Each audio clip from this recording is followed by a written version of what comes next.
Eu sempre estou deixando no Moodle, né, o vídeo gravado da aula. Bom dia a todos. Agora os tutores ligando a câmera aí, ó, que bonito. Todo mundo se aprontou. Olha, o Anderson ali se ajeitando, tal. Oh, modelo.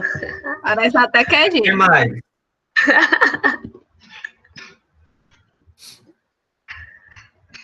Malu tá entrando aqui. Pessoal, cadê? Tá, Luiz Felipe ali aparecendo. Clécia. Clécia, que gatona, meu Deus. Meu Deus. Ei, isso é uma aula, rapaz. Não é hora de Olha. ficar cantando. Marlos, bota limite nos seus calores, viu? O assédio sexual no Os alunos não vão entender nada, coitado. Os alunos não vão entender nada aqui, ó. Romance no pé. Depois que bota pra gravar, ainda vai. Anderson precisa de controle. Se cair pro Anderson ser tutor de uma menina, já vai ficar com nada. Não, só tem um menino, o resto é menino. Meu Deus. Júlia tá por aí? Eu vi ela no chat. Pessoal, mas assim, vamos adiantando. Aí depois a Júlia aparece, ela dá o ar da graça. Esses são os tutores. Os tutores vão acompanhar vocês.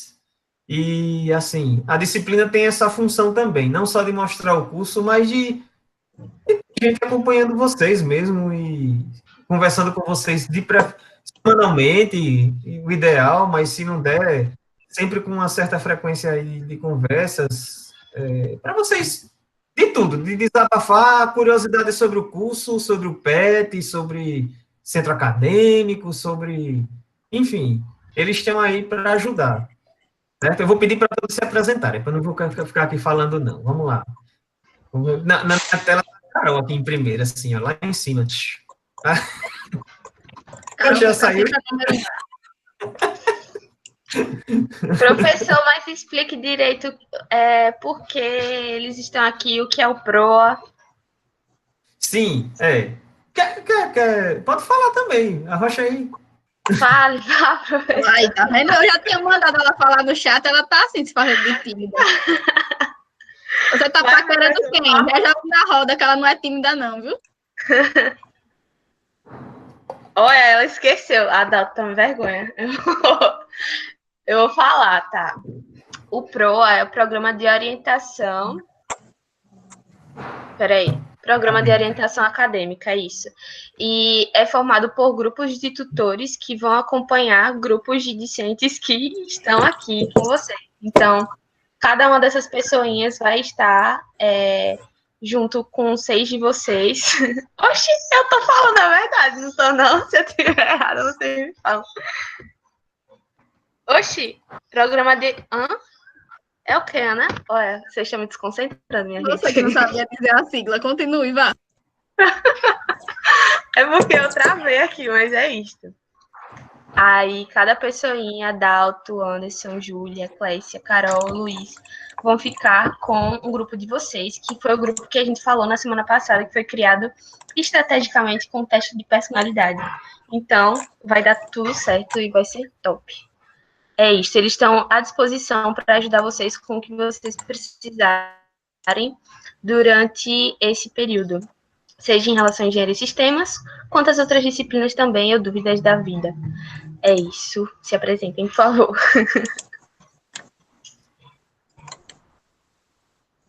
Quem vai primeiro? Gente, aí todo mundo tá saindo, é? Oxi.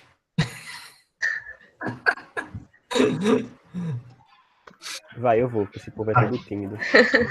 Bom dia, pessoal. Bom dia, meninos e meninas. Meu nome é Adalto. Eu estou no 6º período de Engenharia Ambiental e Sanitária. Sou bolsista do PET, Engenharia Ambiental. Sou também presidente do Centro Acadêmico atualmente. E estou aqui para ser tutor de um dos grupos aí. Uma gente bem maravilhosa. Pessoal muito bacana. Espero que a gente aprenda bastante, eu com vocês, vocês comigo. Acho que eu tenho umas coisinhas a ensinar também. Vai ser bem legal.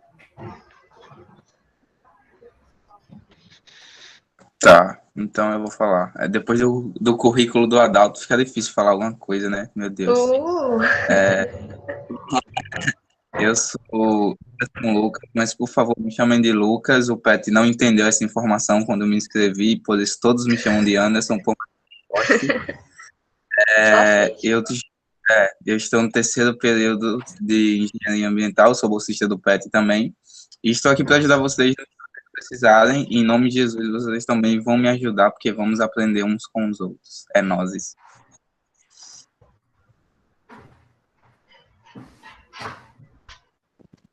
Acho que seguindo a ordem alfabética, agora sou eu, né?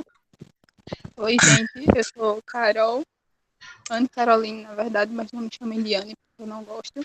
E eu sou bolsista do PET também, sou assessora acadêmica do centro acadêmico e estou aqui, exatamente, Ana, e estou aqui para ser tutora de um dos grupos, e é isso. Espero que vocês gostem da disciplina e da tutoria.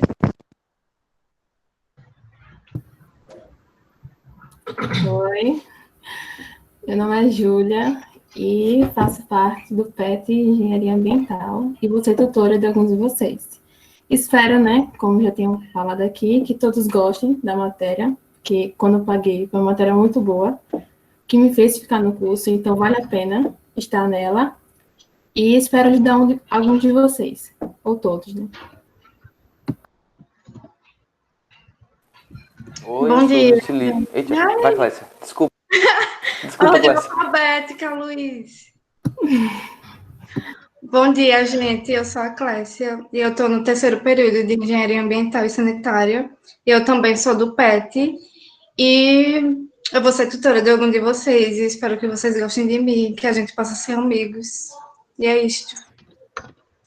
Maravilhosa. Pronto, agora na hora certa. Meu nome é Luiz Felipe, mas todo mundo me chama de Luiz. Eu estou no terceiro período do curso de Engenharia Ambiental. Meu cabelo está uma bagunça agora. E eu espero ajudar vocês no que for possível e trocar experiência com vocês. É isso. Pronto. Pessoal, a gente tem que informar, né, que a gente todo ano que oferta essa disciplina, né, todo ano oferta a disciplina no primeiro semestre, a gente abre um edital para alunos veteranos se inscreverem e serem tutores. Então, a gente geralmente abre 10 vagas porque a gente imagina 40 alunos, aí mais ou menos 4 alunos por tutor.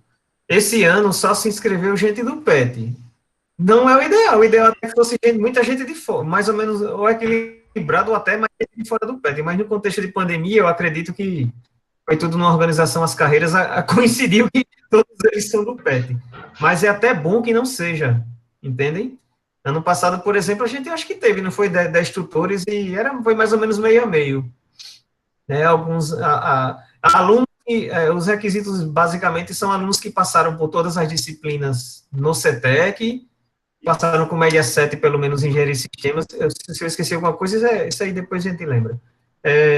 Ou seja, alunos que passaram pelas dificuldades, pelas alegrias do primeiro semestre, do segundo, que já estão lá na frente, já estão com como diz o povo, com costa de jacaré, com a cascadura, para ajudar vocês, entende?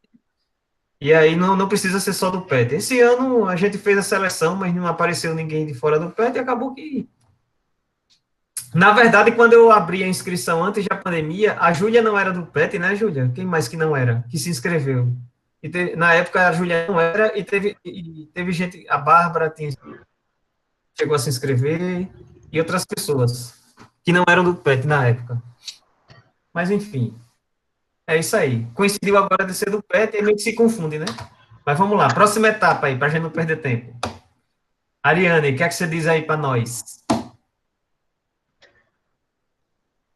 A gente vai fazer uma breve dinâmica aqui, só para vocês escolherem o nome do grupo, da equipe de vocês. Como eu tinha dito, vai ser nomeada com um dos nossos biomas, né, brasileiros. Então, a gente vai fazer um Kahoot, assim, rapidinho, para vocês. Eu vou deixar aqui o link para vocês acessarem. E o PIN, alguém conhece aqui, alguém não conhece? Todo mundo já usou isso na vida? Aula no colégio? Vocês vão ver muito no nosso curso. O Adalto quer participar, pelo jeito. Pronto, entrem nesse site, por favor. Colocou. E ele vai mostrar Entrou. para vocês colocarem, que vai ser esse número aqui.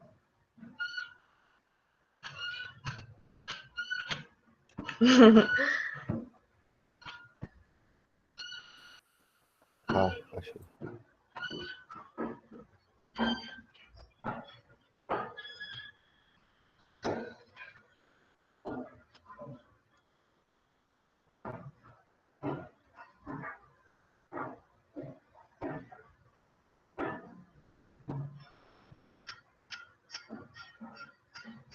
Pronto, gente. Todo mundo conseguiu entrar?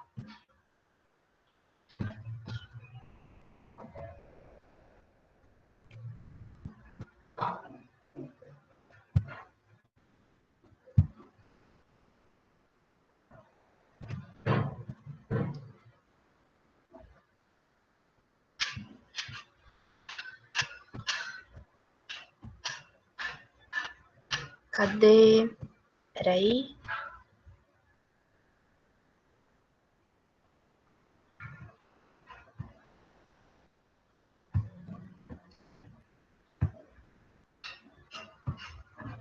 Deixar a musiquinha, porque tá. Tá colocando aqui. Temos 16 pessoas até então.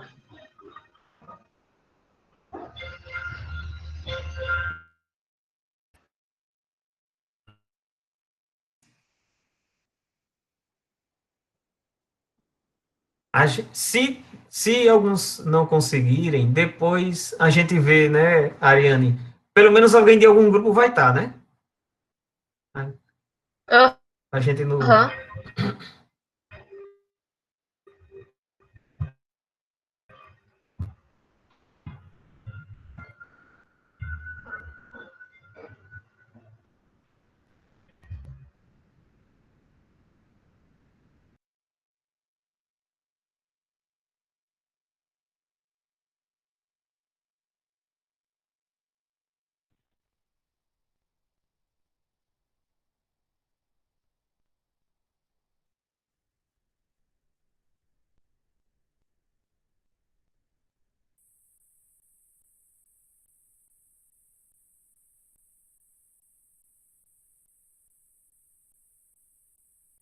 Ela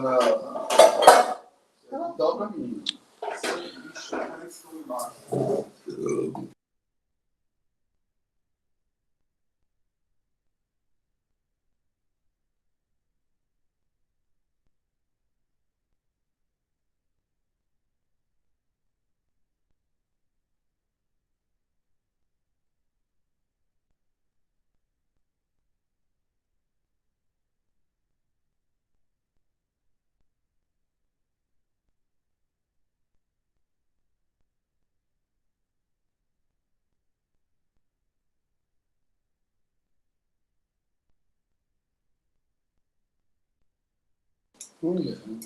Gente, vocês estão me ouvindo aí? Sim. Sim. Ah, que bom, tava chiando aqui. Valeu.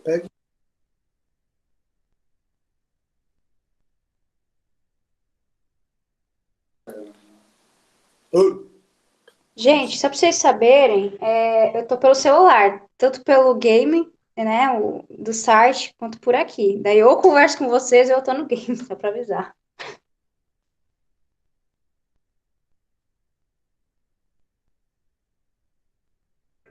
Eu acho que para tu jogar, Malu, tu precisaria ver a tela da chamada, porque lá no jogo só aparece as alternativas para você marcar, não aparece as respostas. Né? Teria que ver a tela aqui. Entendi. Peraí, já começou o jogo? Porque pra mim tá só verde, a tela inicial verde. Não, começou. Pra mim também. Ah, tá. Ariane.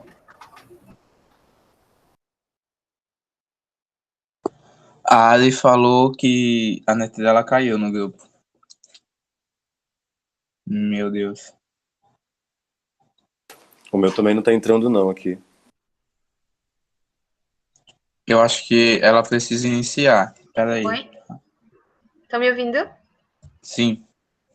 Ai, gente, desculpa por isso. Caiu a internet aqui. Vamos fazer rapidinho para a Ana começar aqui. Estão conseguindo ver a tela? Tá entrando. Sim. Aí, vai. Tá indo. Beleza. Bora, gente. Quem falta? Que a gente tá com pouco tempo.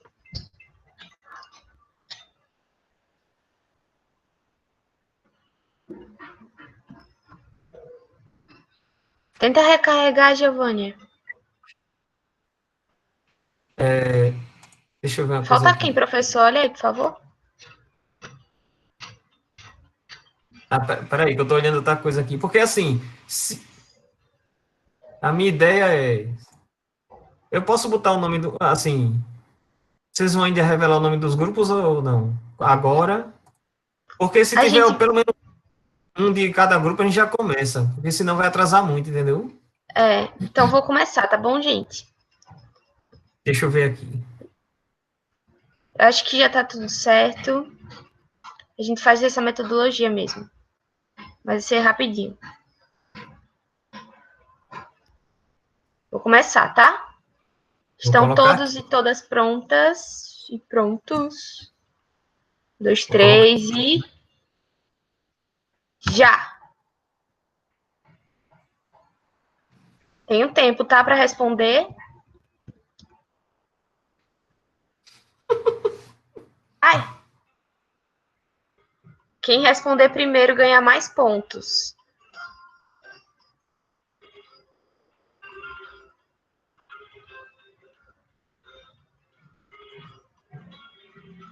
Cinco, 4, 3, 2, 1. Aê! Todas essas opções estão corretas. Atua em recursos hídricos, avaliação dos impactos do setor ambiental e urbano e saneamento ambiental, além de muitas outras. Então, vamos lá. Ô, gente, o meu aqui apareceu umas figuras geométricas e deu incorreto. Eu não sabia, não apareceu pergunta nenhuma para mim. Mas você está olhando a tela do que eu estou compartilhando aqui? Sim, apareceu lá que estava processando e depois apareceram as figuras geométricas e daí não apareceu pergunta nenhuma, nem resposta, nem nada. É porque para você ver as alternativas, você tem que ver a apresentação, entendeu? Tipo, ela não aparece as opções para você no celular, só aparece tipo um xizinho para você marcar, você tem que olhar na tela que a Ariana está apresentando, entendeu? Você tem que ficar com as duas abertas ao mesmo tempo. Ah, eu tô pelo celular, não dá para fazer isso não, tô conseguindo nem ficar na reunião e no jogo. Eita. Então, peraí, alguém... O grupo dele é o do Carlos, o Felipe, Maria... Vamos adiante e a gente... É só para definir o nome dos grupos. Não é assim, nota não. Fiquem tranquilos. Vamos para a próxima. O Vitor ganhou mais pontos nessa rodada, mas vamos ver quem vai na próxima. Quais campos de estudos a engenharia ambiental desenvolve? Lê as alternativas, Ari, para ajudar os meninos. O vermelho, física, biologia e legislação. O amarelo, matemática, geociências e química. Azul, ecologia, estatística e administração. E o verde, todas estão corretas.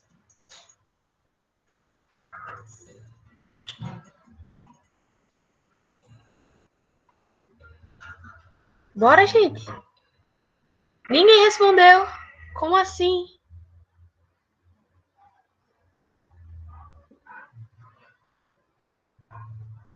Galera, o que foi que aconteceu? O problema são aqui no meu também. No meu desconectou. O meu não tá funcionando. Aparece uma tela vermelha no meu. Não aparece nada pra mim. Por isso que eu desisti de usar no mestrado esse negócio. Quando eu dei aula... Não, essa tela vermelha é porque acabou o texto, né? Mas o meu desconectou, eu fiquei tentando reconectar. Quando foi, o tempo já tinha acabado. Eita, meu Deus. Vamos ver se funciona nessa próxima. Ainda tem chance. Ó, tem um tempozinho para vocês responderem, então se atentem aí. Vamos lá. Qual o ano de criação do curso de Engenharia Ambiental na UFAL, que a gente falou na aula passada?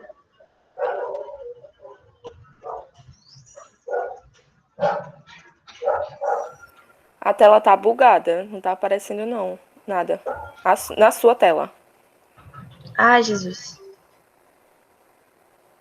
O vermelho é 2010, deu nem tempo de falar. Caramba. Mas tá, tipo, todo... Ninguém conseguiu olhar pela minha tela, é isso?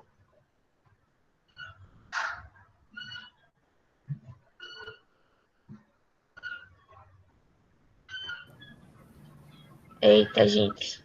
A gente vai fazendo o que é possível, né? Da próxima a gente tenta contra a metodologia. Mas vamos tentar terminar com essa? Vamos. Ó, Diogo subiu e Lara também. Vamos lá. Qual dessas disciplinas não está na ementa do curso? Ciência e Tecnologia dos Materiais, vermelha. Economia, amarela. Eletrotécnica e Gestão de Projetos, verde. Economia. Será? Eu vi que tem estatística, mas economia eu não sei. Gestão de projetos, gente. Gestão de projetos é de civil. Nós não temos. Todas as outras nós temos, né? Nossa ementa. Vamos lá ver quem. Ok.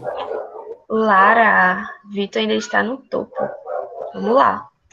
Poderia um dia se tornar uma eletiva nossa, mas eles é muito focada na construção, a deles aí não dá. Isso. Qual é a próxima pergunta? Qual é o tripé da sustentabilidade?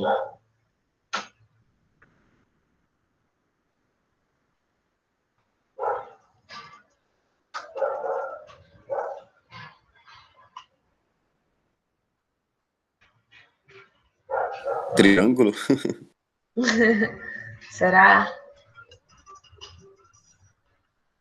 Aê!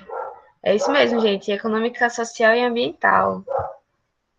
Quem falou na aula passada. Vamos ver quem acertou. Olha, Lara! Arrasou. O Caio também tá subindo. Muniz eu não sei. O engenheiro ambiental e sanitarista terá como principais atividades.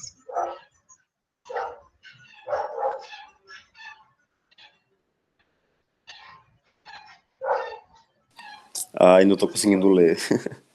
É a vermelha, avaliação de projetos para a preservação dos recursos naturais. A amarela, compreender e aplicar ética e responsabilidade profissional. Azul, supervisionar a operação e manutenção de sistemas ambientais. E verde, todas estão corretas. Acredito que verde. Aê, acertaram. Todas estão corretas, tá, galera? A gente faz tudo isso. Vamos ver aqui. São quantas questões, Ariane? Já tá terminando, são 7.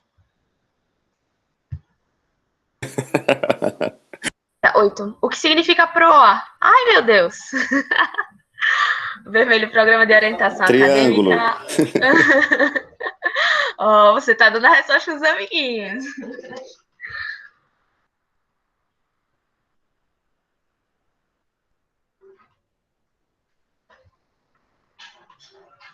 Foi.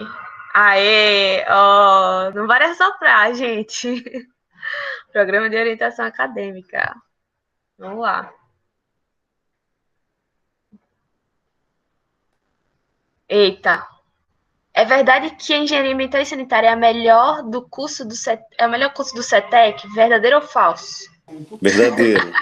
Quero ver quem é que vai colocar o vermelhinho. Aê, muito bem. Pronto, gente. Vamos ver o pódio, como ficou. Eu fiquei na frente da Lara, viu? Muniz em segundo. E Lara em primeiro. Aê! Parabéns. Muito bom. Deixa eu ver aqui se tem o ranking geral. Ai, Adalto, me ajuda nessa parte. Dá para ver o pódio dá uma todo? olhada. Eu vou passar a palavra para Ana. Certo. Quais são os nomes e depois eles vão deixar suspense para eles saberem. A gente só vai falar, tipo, Lara, qual equipe você quer? Qual bioma você quer? Pantanal, Amazônia, tá Pampa. Deixa eu mostrar aqui. Mostra para ver. Peraí.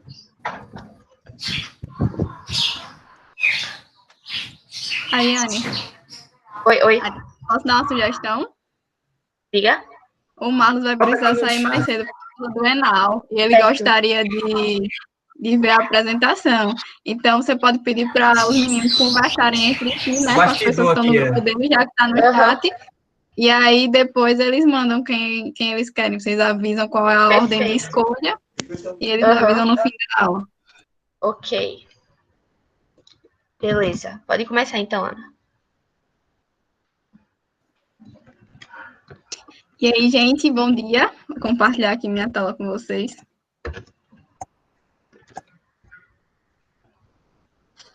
Vamos lá. Vou botar aqui. Bom dia, pessoal. No momento, eu não consigo ver o que vocês estão falando no chat, então sintam-se muito à vontade para ligar o microfone e falar comigo a qualquer momento, tanto o pessoal do PET quanto o pessoal que está matriculado na disciplina. Você também, Marlos, vou lhe dar essa colher de chá. E aí, eu vou começar falando para vocês que eu não sei muito bem o que foi que a galera disse para vocês que a gente ia ver hoje. Mas, por essa interrogação aí que está aparecendo na tela, já deu para ver que a gente vai tentar responder uma pergunta nessa apresentação. Vamos tentar responder juntos. E a pergunta que a gente vai responder é a dúvida existencial que aflige todo jovem, principalmente se esse jovem fez vestibular, o Enem, para engenharia, qualquer tipo de engenharia. Que essa pergunta foi traduzida em formato de música lá no fim do século passado, e seria justamente Should I Stay or Should I Go, uma pronúncia bem nordestina, que significa devo ficar ou devo ir. E aí, vocês devem estar se perguntando agora, quem é essa doida que acha que vai me ajudar a responder se eu devo continuar nesse curso ou devo largar ele para lá? E aí, prazer, meu nome é Ana, eu fiz Engenharia Ambiental e Sanitária na UFAL, entrei no ano de 2015 e me formei em 2020, antes desse ano se tornar caótico, numa época que a gente ainda podia pisar no país UFAL, eu consegui colar grau e consegui recentemente pegar meu diploma. Então, não muito tempo atrás, eu estava aí no lugar onde vocês estavam assistindo aula de Engenharia e Sistema.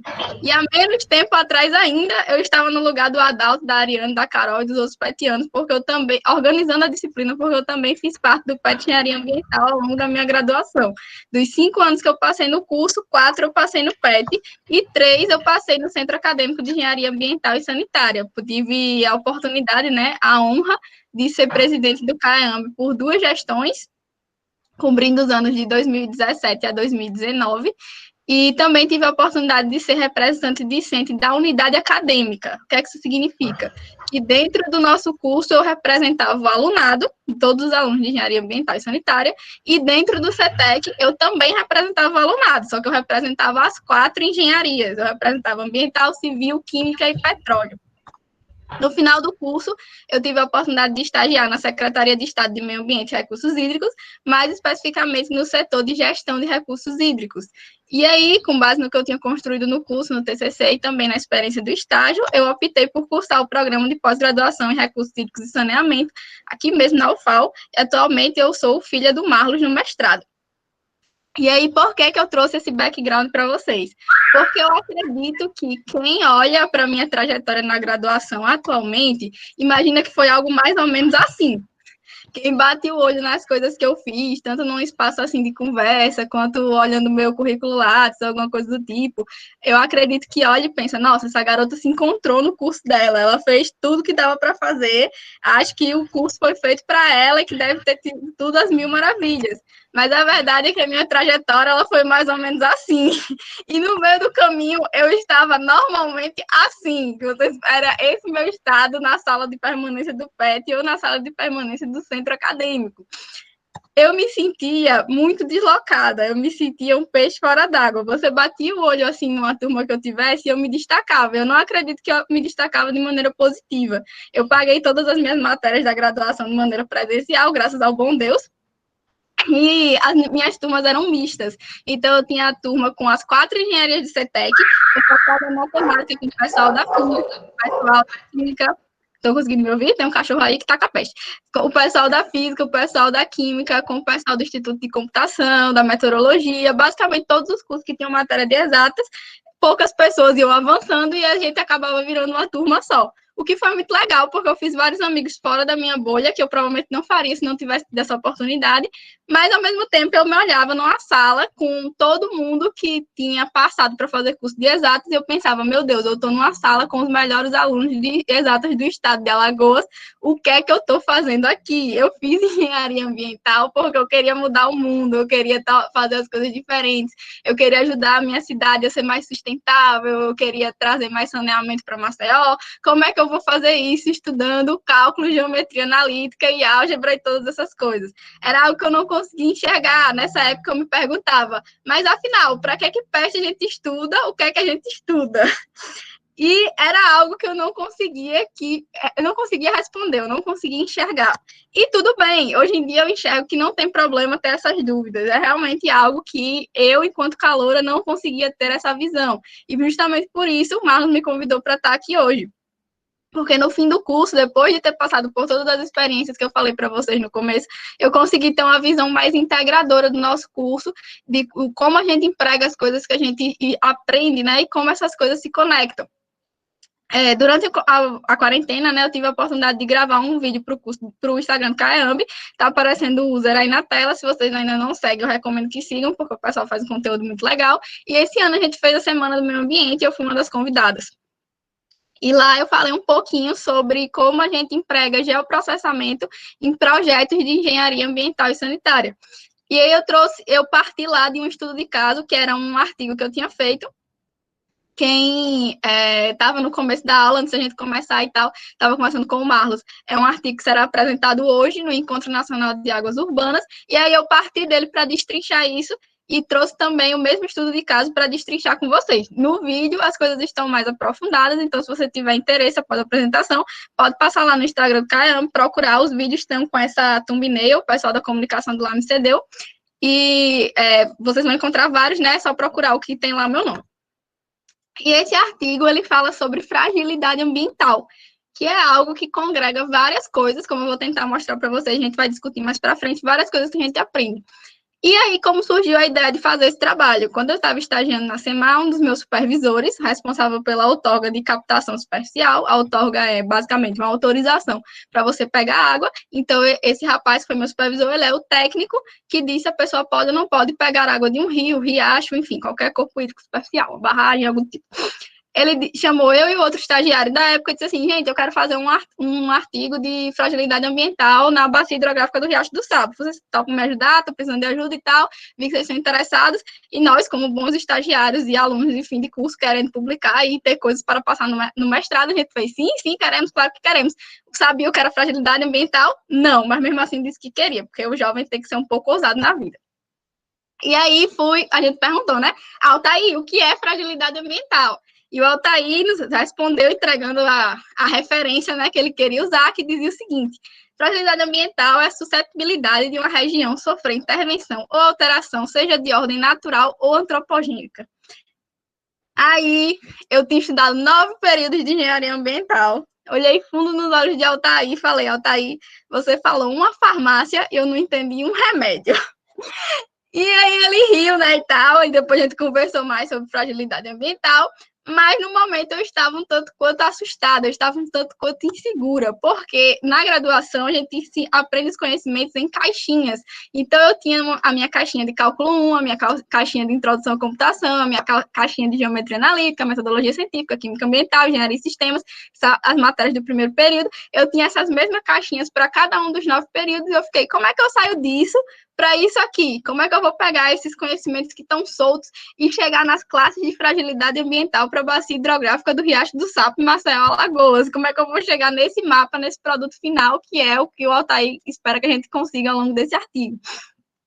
E, assim, já adianto logo um spoiler, que não é um processo direto. Também no site do CAEAMB, a gente tem um fluxograma do nosso curso, que ele vai ter essa carinha aqui. Minha intenção agora não é a gente abrir e olhar matéria por matéria, a gente vai citar alguma delas, é só para vocês terem noção de como é a nossa grade, caso nunca tenham olhado. E vocês vão perceber que as matérias, todas elas têm relação.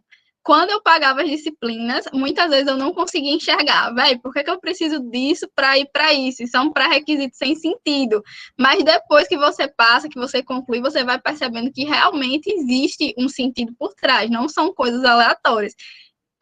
Como eu estava na representação discente, né, eu tinha muito contato com os professores e tal, e uma coisa que eu sempre dizia, tentava passar para o pessoal enquanto eu era presidente do CAEAMB, era o seguinte: gente, nosso curso ele foi montado por uma equipe de professores que já eram professores da UFAL ou de outras universidades e saíram dessas outras universidades para ingressar na UFAL quando nosso curso foi fundado. Eles já tinham uma base do que um engenheiro ambiental e sanitarista precisava saber, mesmo não sendo engenheiros ambientais e sanitaristas. Quando eles sentaram, eles viram uma ordem lógica na linha das disciplinas. Não é impossível, mas é improvável que um aluno que está caindo no espaço da Universidade Federal pela primeira vez na vida consiga enxergar uma coisa assim que eles tenham colocado como necessária, sendo que era totalmente desnecessária. A gente não enxergava no momento por realmente falta de experiência, falta de conhecimento e tal, mas no final, de maneira geral, eu acredito que o nosso curso ele tem pré-requisitos muito bem estruturados. Tem algumas disciplinas que eu reorganizaria, colocaria em outras e juntaria, separaria, mas enfim, esse não é o espaço da discussão agora. O que é importante vocês saberem é que, às vezes, as disciplinas elas estão como pré-requisitos uma das outras e você não vai conseguir enxergar uma conexão de conhecimento nelas, mas você vai conseguir enxergar uma conexão de raciocínio. E, para mim, o exemplo mais clássico é cálculo 1. Cálculo 1 eu paguei uma vez, perdi, né? Como é de praxe para os alunos de engenharia. Espero que vocês não passem por isso, mas se acontecer também, saibam que não é o fim do mundo. Muitos dos meus amigos mais inteligentes perderam cálculo 1 e está todo mundo vivo e firme e forte, se formou do mesmo jeito. Cálculo 1 paguei uma vez, perdi, era uma matéria que eu detestava. Da segunda vez, quando eu paguei, eu consegui entender a importância dela. O cálculo, ele abre a nossa mente para toda uma linha de raciocínio que a gente não consegue. E esse é o diferencial de um engenheiro. O trabalho de um engenheiro, seja ele qual for, é resolver problema. E você não consegue resolver problema se você não tiver um arcabouço de ferramentas, que é o que eu vou tentar mostrar para vocês aqui. Se você também não exercitar a sua criatividade, se você não exercitar seu raciocínio lógico. E as matérias de matemática abrem muito a nossa mente para isso. Então, encarem essas matérias como a oportunidade de moldar o tipo de engenheiro que vocês terão. Dá para você ser engenheiro sem você saber nada de cálculo, mas você vai ser um engenheiro mais ou menos, um engenheiro 2 estrelas, né? E a gente quer formar sempre engenheiros 5 estrelas dentro do nosso curso. Então, enfim, tudo isso foi basicamente para falar que a gente não sai direto de cálculo 1 para esse mapa. A gente vai passar por toda uma gama de disciplinas para as quais o cálculo 1 é muito importante por incentivar nosso raciocínio lógico, nossa criatividade, a nossa linha de pensamento, e é algo que talvez vocês não enxergassem, né, sem um toque de primeira. Mas eu tenho certeza que no futuro, mesmo quem me ouvir falando isso agora, pensava, essa menina é doida, no futuro vocês vão perceber que realmente era para isso que o cálculo servia. E aí, para começar, né, eu não sabia de onde partir para fazer esse artigo, nem o outro estagiário, e a gente foi destrinchar. O que a gente quer fazer? A gente quer fazer as classes de fragilidade ambiental para a bacia hidrográfica do Riacho do Sapo. O que é uma bacia hidrográfica?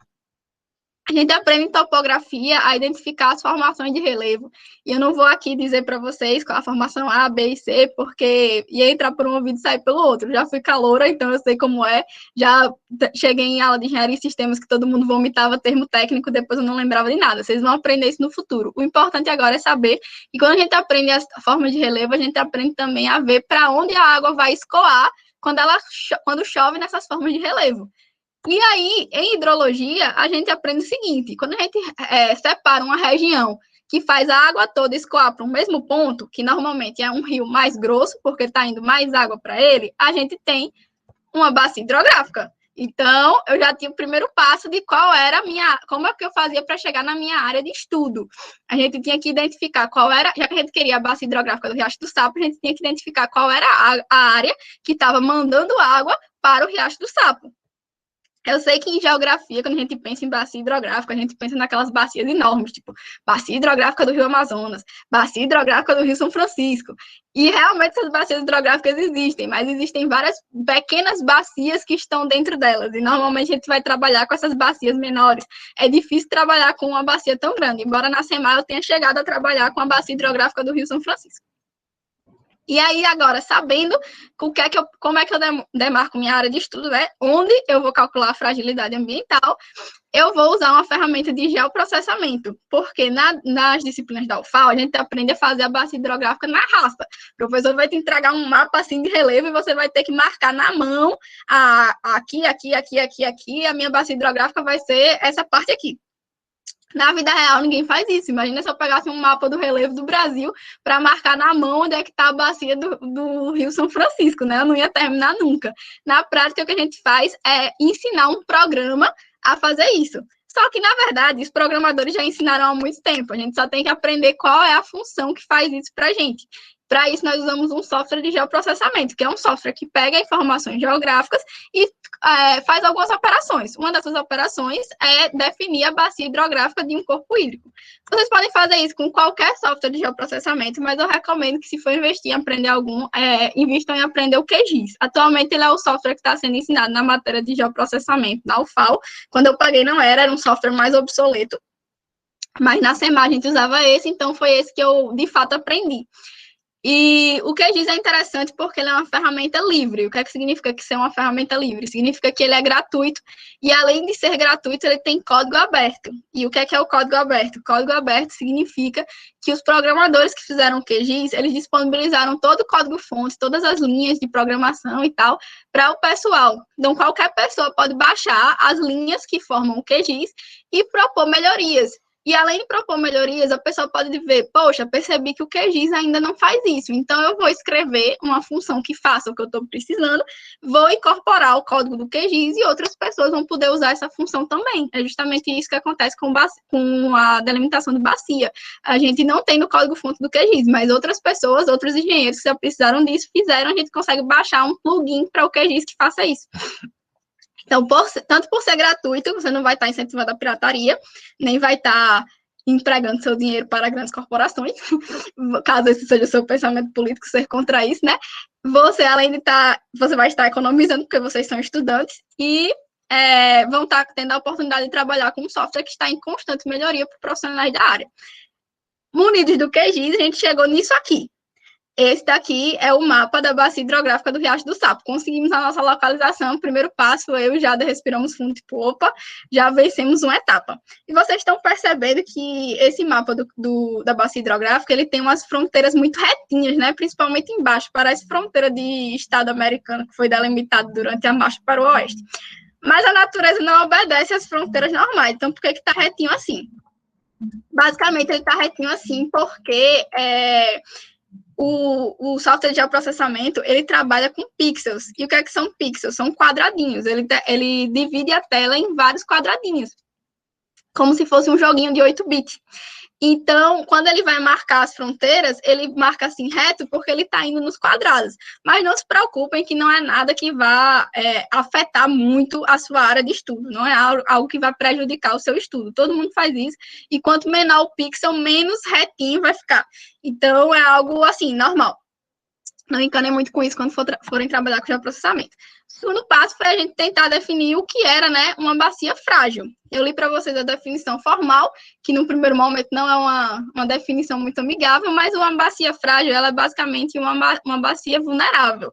Ela é uma bacia, assim, que se ocorrer alguma mudança, tanto natural, como, por exemplo, um evento extremo de chuva, que vai ter um deslizamento de terra, ou uma intervenção antrópica, chegou a galera lá e fez uma modificação extrema no terreno, vai mudar totalmente o regime de escoamento de água. como é que essa bacia vai ter um impacto no ecossistema. Se o impacto do ecossistema for muito grande, significa que ela é uma bacia com alta fragilidade ambiental. Então, o que a gente quer fazer nesse estudo? A gente já delimitou qual é a nossa área, agora a gente quer quantificar o quão frágil é a bacia hidrográfica do Riacho do Sapo, o quão suscetível ela está a impactos nos ecossistemas se tiver algum tipo de intervenção. E aí, como é que a gente calcula a fragilidade ambiental?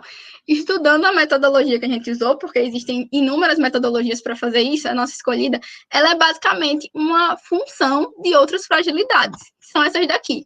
A gente vai ver o quão frágil ela é em termos de uso e cobertura do solo, o quão frágil ela é em termos de tipo de solo, em termos de declividade e em termos de clima. Vamos falar um pouquinho sobre isso mais para frente, quais são as disciplinas que vão estar interligadas. Uma função a gente aprende em álgebra. Na verdade, eu coloquei álgebra aqui só para falar alguma coisa do curso. Mas, assim, o conceito de função a gente aprende lá atrás, né? É um dos principais assuntos do Enem. Em álgebra, a gente vai se aprofundar de como funciona uma função e tal. Mas, no momento com o que vocês têm em mente, vocês vão conseguir entender o que se passa.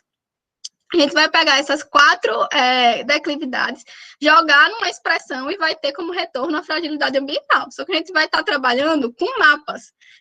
Então, além de ter os conceitos de função na minha cabeça, eu preciso também ter as ferramentas de geoprocessamento. A gente vai ter um algebrismo de mapas.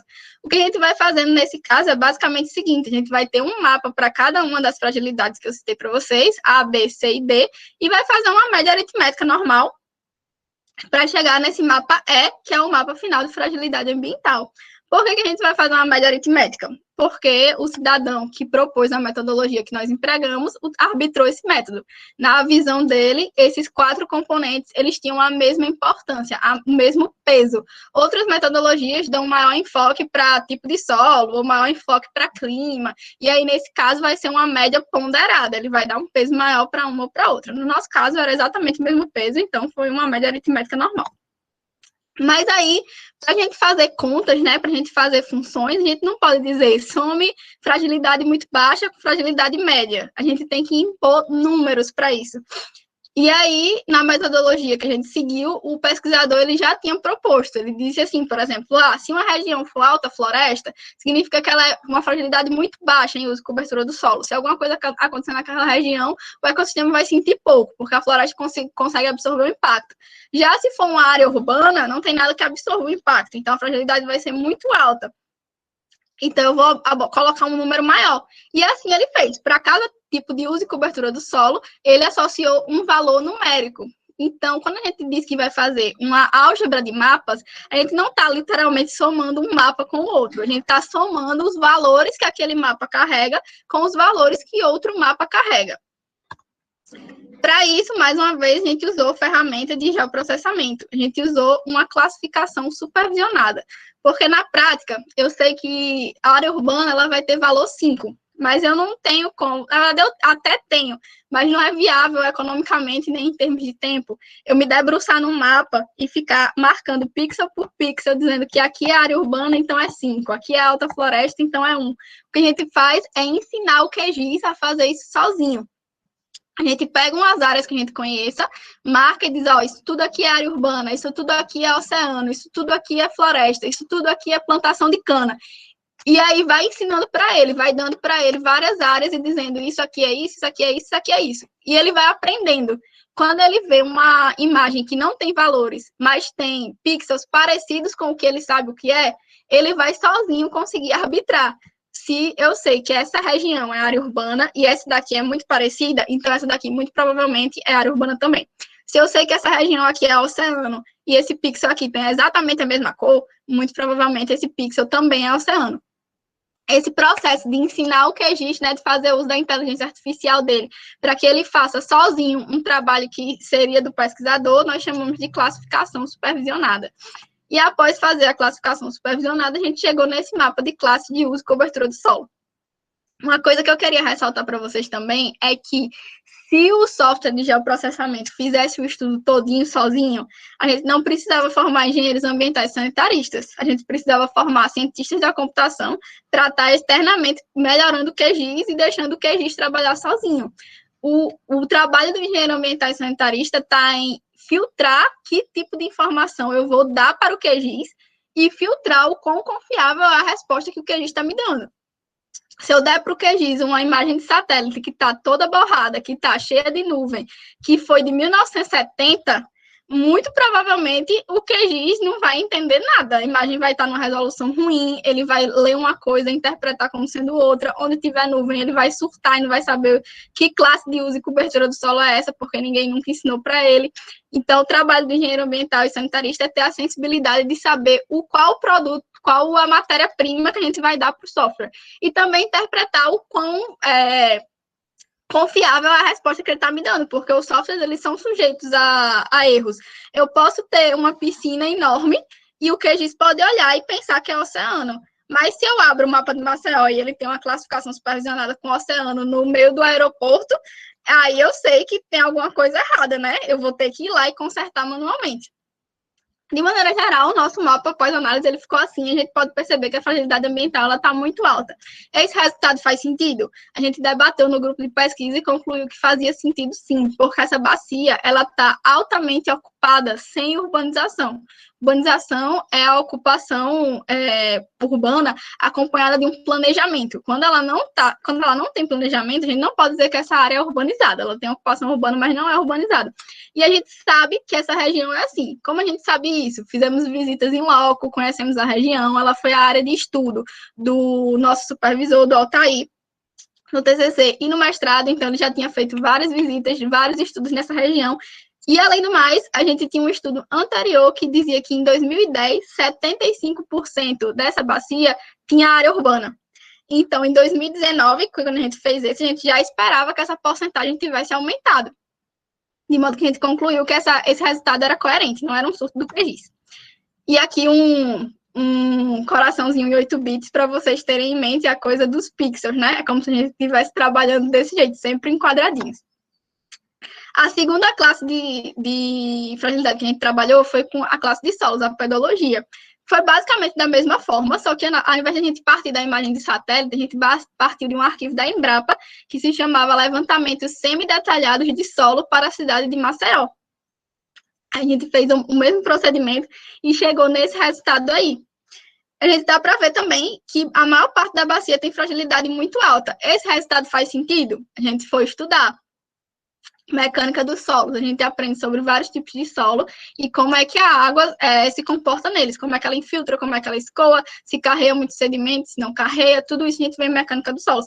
Inclusive, o Marlos passou para mim um arquivo em que vocês diziam as disciplinas que tinham interesse e eu vi que teve gente que citou mecânica dos solos, e isso é uma das coisas que vocês vão aprender lá. E aí, a gente viu que para a metodologia de fragilidade, areias, elas têm uma fragilidade ambiental muito alta, porque a areia, quando chove, ela carrega muito fácil. Não é como a argila, que a água tem dificuldade de entrar, então tem dificuldade de levar a argila embora. A areia é levada facilmente, principalmente se ela for uma areia grossa. E a gente sabe, nessa bacia, tem uma região de planície litorânea, que é justamente essa região inferior.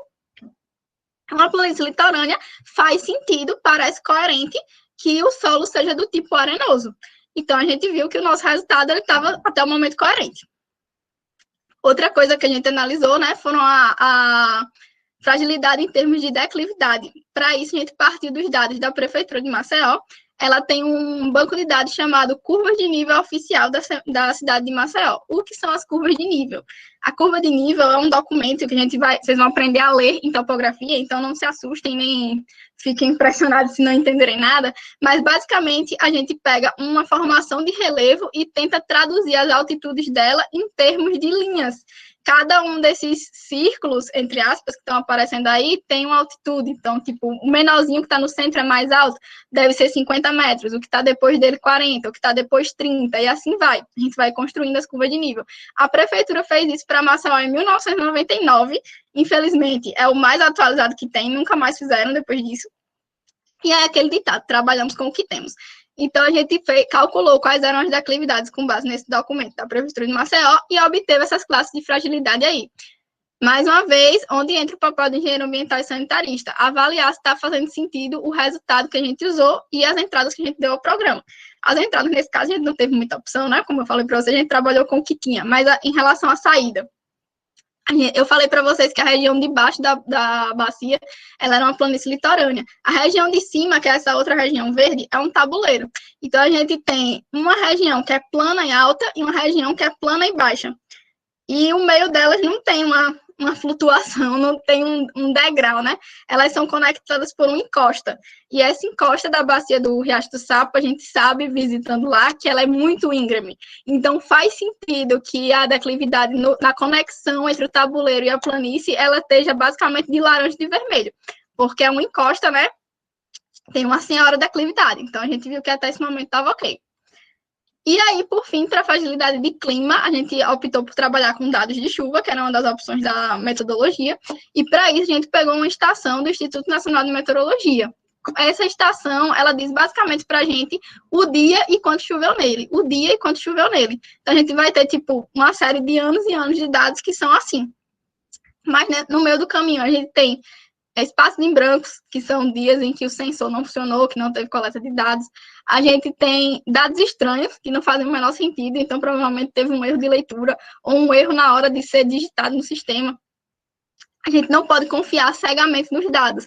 A gente tem que avaliar se está fazendo sentido o material que a gente vai entregar para o software. E, para isso, a gente usa as ferramentas de estatística. A gente vai pegar as ferramentas de estatística que vimos no curso para tratar os nossos dados e poder tirar uma conclusão com base neles. Mas, se fosse puramente tratar os dados por tratar os dados, a gente não precisava de engenheiro ambiental. A gente podia pegar pessoas formadas em estatística e dizer para elas, ó, trata aí os dados da maneira que você quiser.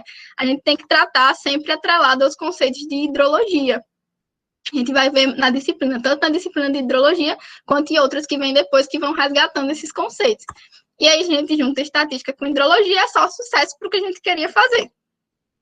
De maneira muito simplificada, a gente tratou os dados, eu peguei o produto assim mais simples, mais intuitivo, e a gente chegou nessa conclusão, com base nos anos que a gente tinha. A gente tem uma quadra chuvosa bem definida na nossa bacia, que vai mais ou menos de abril até julho, e a gente tem 2 meses de seca, que são novembro e dezembro. Aí, analisando a metodologia de fragilidade ambiental, a gente pôde associar esse comportamento climático a uma classe, que foi, no caso, a classe de pluviometria de fragilidade média. Como a bacia é pequena, a gente também assumiu, né, foi outra coisa com base no nosso senso crítico, que não haveria uma variação de fragilidade dentro dessa bacia. Se fosse uma bacia enorme, tipo bacia hidrográfica do Rio São Francisco, ele vai de Minas Gerais até Alagoas, cobre um enorme pedaço do Brasil. Então, jamais a gente poderia fazer podia tirar uma conclusão dessa, né? A gente ia ter que avaliar como o clima estava se comportando em cada pedaço. Mas, nesse caso, foi uma pequena bacia urbana dentro de uma única cidade, que as classes de uso e cobertura do solo eram basicamente as mesmas, então a gente considerou que não tinha uma grande variação climática e a gente podia assumir isso. Supondo que fosse uma bacia grande, que a gente tivesse vários tipos de clima nela, como a gente faria? A gente teria que pegar outras estações e avaliar o quão importante, digamos assim, era cada estação para a área da nossa bacia. A gente faz isso também com ferramentas de estatística e de hidrologia que vocês vão aprender na matéria de hidrologia, podem ficar tranquilos. E aí, finalmente, a gente conseguiu chegar no mapa que eu mostrei para vocês no início. Nós temos, enfim, as classes de fragilidade ambiental para a bacia hidrográfica do Riacho do Sapo, Maceió, Alagoas. E como vocês puderam ver, isso não foi algo que eu aprendi em uma disciplina do curso, nem foi algo que eu aprendi no meu estágio. Isso foi uma construção com base em várias disciplinas que eu peguei e eu consegui conectar o conhecimento delas para gerar um produto diferente das coisas que eu aprendi. E isso, para mim, é a coisa mais interessante na engenharia ambiental e sanitária. Nosso curso ele é muito multidisciplinar e a gente, infelizmente, ele ainda é multidisciplinar, porque eu gostaria que ele fosse transdisciplinar, eu gostaria que as disciplinas se intercruzassem, que elas se conectassem, mas a gente vê uma vasta gama de disciplinas separadinhas, mas eu tentei trazer para vocês, assim, de maneira bem breve, como mesmo elas estando separadas, a gente consegue trabalhar dentro do curso o nosso raciocínio, a nossa criatividade, as nossas habilidades lógicas, as nossas habilidades de pensamento rápido, o que um professor nosso chamava de o feeling do engenheiro, a gente consegue trabalhar isso para chegar num produto diferente das coisas que a gente aprendeu. Mas aí, esse produto serve para quê? Qual foi o interesse do seu supervisor na secretaria de fazer isso? Foi só para vocês aprenderem a fazer um mapa? Não, a gente tirou algumas conclusões importantes desse estudo, que são conclusões bem focadas na atuação profissional do engenheiro ambiental e sanitarista. Primeiro, a gente conseguiu entender o crescimento da cidade. Eu disse para vocês que a gente olhou um estudo anterior que disse que em 2010 a gente tinha 75% de ocupação urbana naquela bacia. No mapa que eu mostrei para vocês, visivelmente estava mais de 75%. A gente estava em 81%, que significa que em 9 anos ele cresceu 6%. Isso, na prática, representa que a bacia ainda está sendo ocupada. E ela é uma bacia bastante frágil, como a gente viu aqui. Ela está toda em laranja, basicamente, e várias regiões de laranja escuro, que significa que está tendendo para a classe muito alta. Se a gente tem uma área que é bastante frágil ambientalmente e a população continua fluindo para essa área, a gente tem um problema.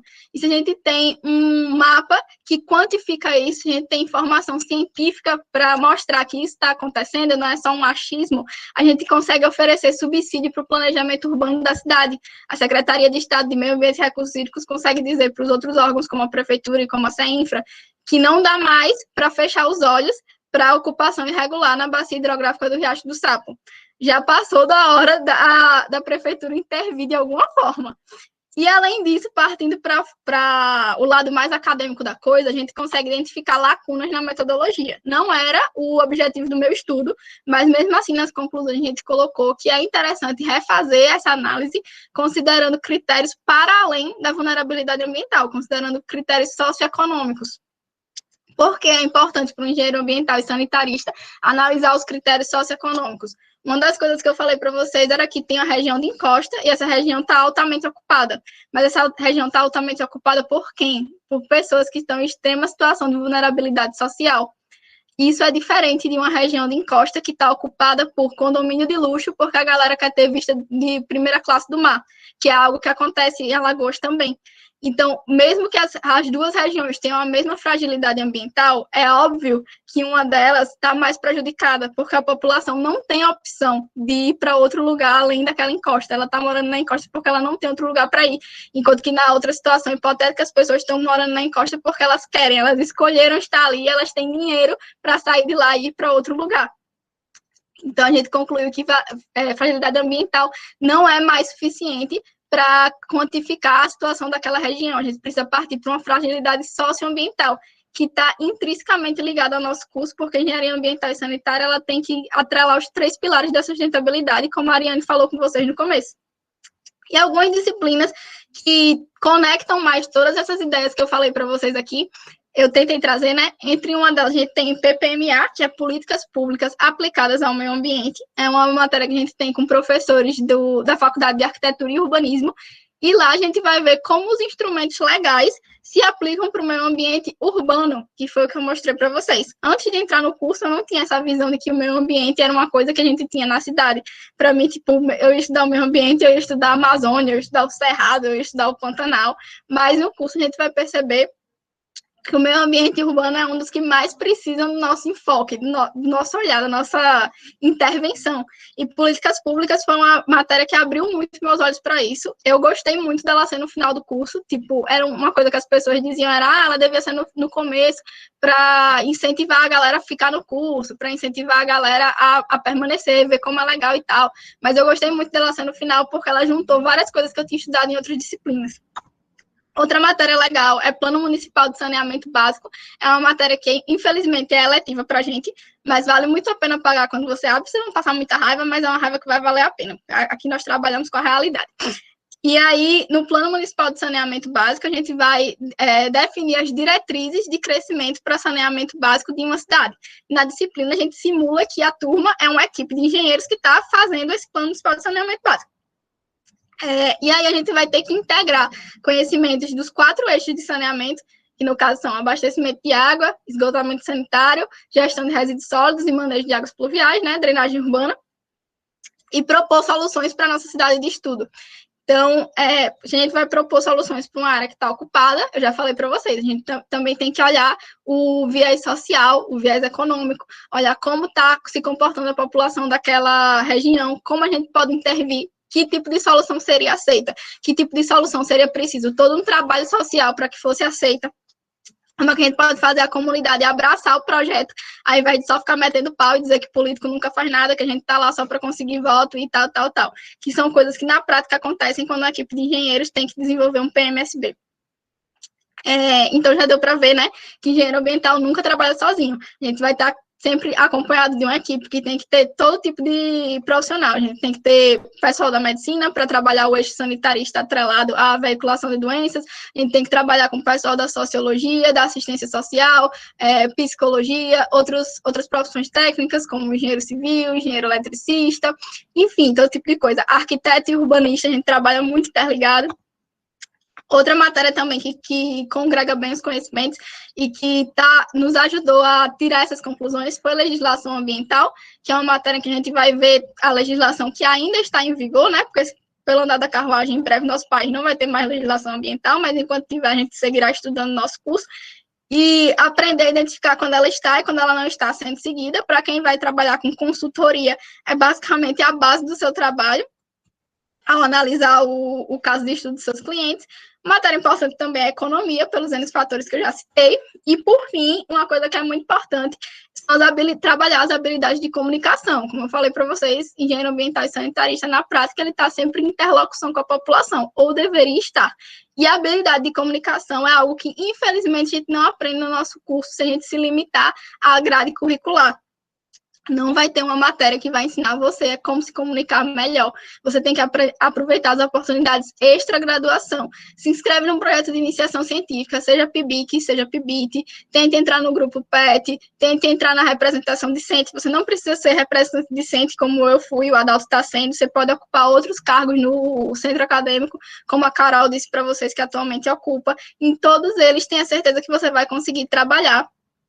Converse muito com o pessoal do CA, tem várias pessoas lá que vão poder dizer para vocês, tanto que estão atualmente quanto que já saíram, que eram pessoas tímidas, travadas, que queriam melhorar isso, mas não tinham oportunidade, e o CA deu esse espaço para eles.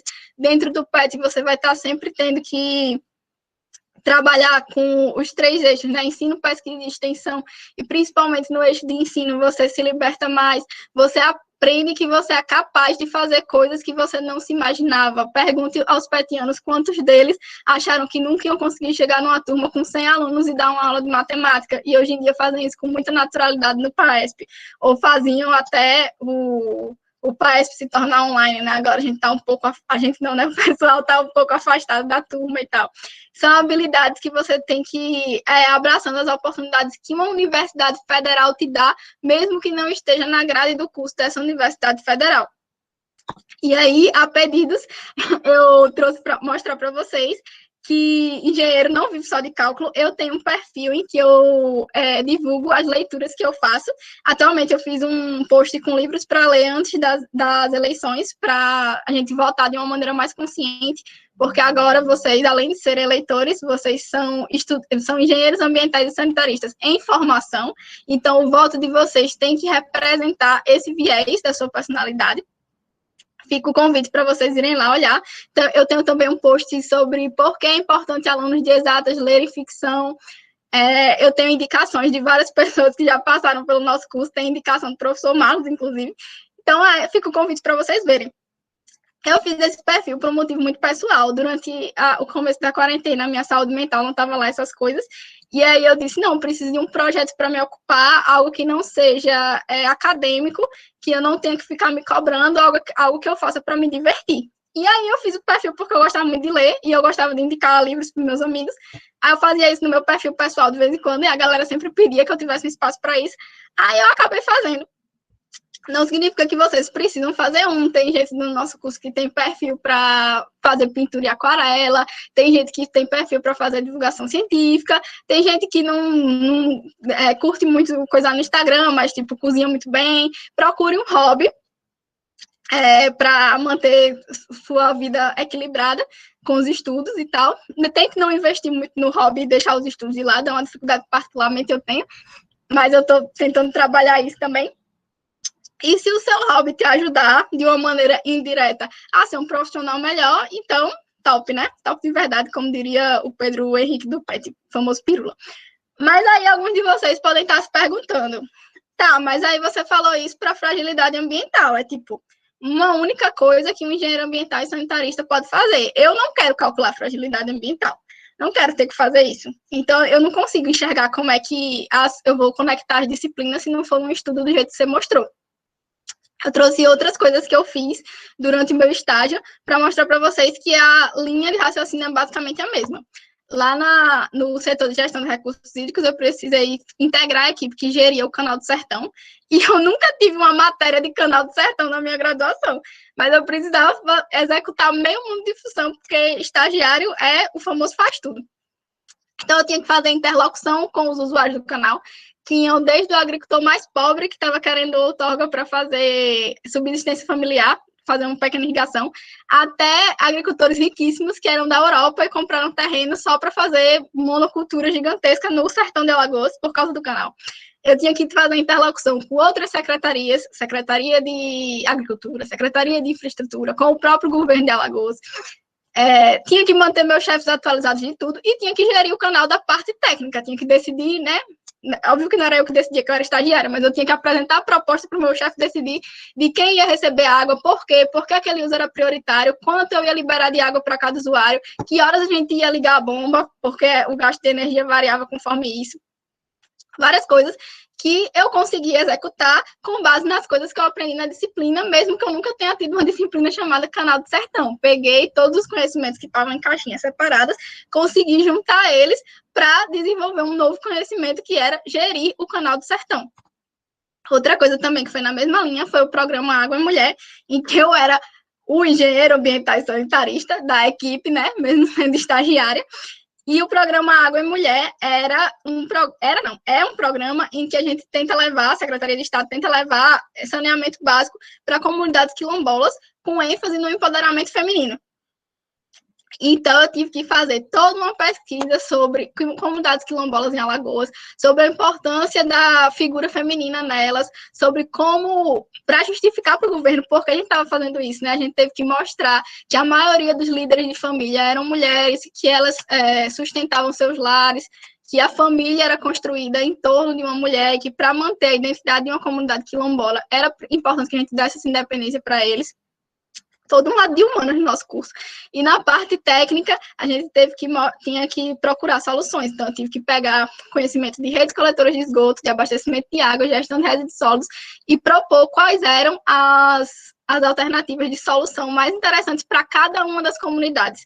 Foi um trabalho totalmente individualizado, porque, por exemplo, na disciplina, a gente vai, em redes coletoras de esgoto, como o próprio nome indica, a gente vai aprender a dimensionar redes coletoras de esgoto. Como é que tu dimensiona uma rede coletora de esgoto para uma comunidade que não tem água? Não chega água lá, eles não têm. E se a gente conseguir levar uma rede de água para essa comunidade, tenha mais absoluta certeza que a última coisa que eles vão querer fazer com essa água é puxar uma descarga e ver a água indo embora.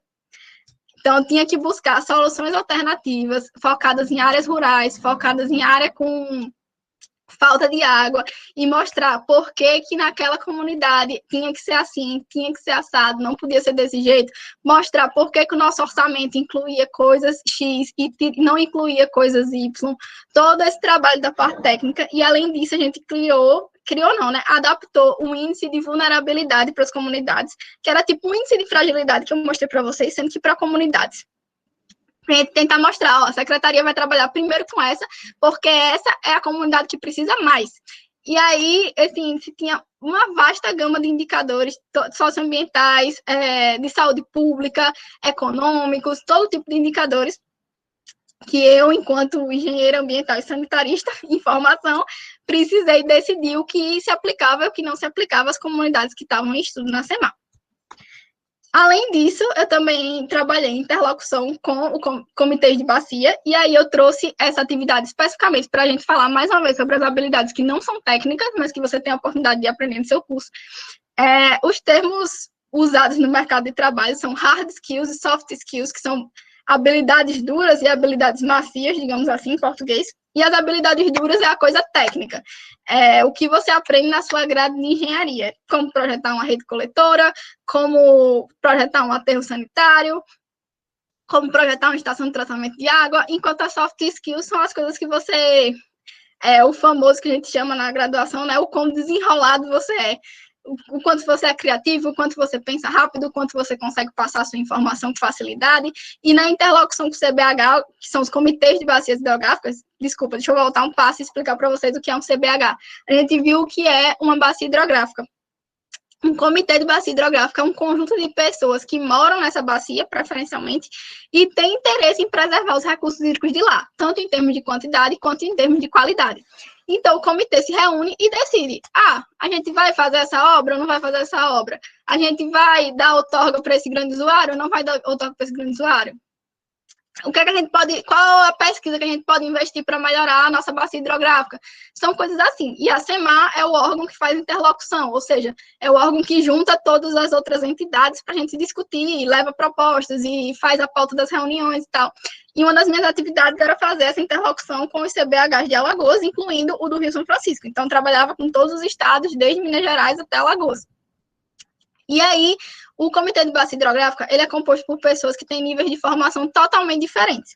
A gente tinha desde pesquisadores do Instituto Federal de Alagoas, que trabalhavam com recursos hídricos há décadas e sabiam muito mais do que eu e qualquer outra pessoa da SEMAR, até representante da colônia de pescadores que não sabia nem ler, e quando eu ia entrar em contato com ele, eu mandava mensagem escrita e ele mandava áudio pedindo para eu mandar áudio, porque ele não conseguia entender minha mensagem escrita.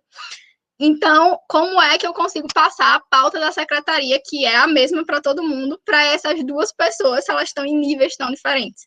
Trabalhando a habilidade de comunicação. Tinha que entrar em contato de um em um, para tentar explicar o que é que a secretaria pretendia, o que é que a gente esperava que ele tivesse em mente na hora de ir para a reunião. Às vezes a gente mandava documentos, como é que a gente pode pedir para uma pessoa que é analfabeta funcional para ler um documento da secretaria que é extremamente técnico? Então eu tinha que me dispor um horário do meu estágio a ficar no telefone com ele, lendo junto e explicando e tal. Todas essas coisas eu não teria conseguido executar, ou teria de uma maneira muito mais deficiente, se eu não tivesse me colocado nos espaços de representação, nos espaços de melhorar minhas habilidades de fala. A minha primeira reunião do Conselho do CETEC, como representante de centro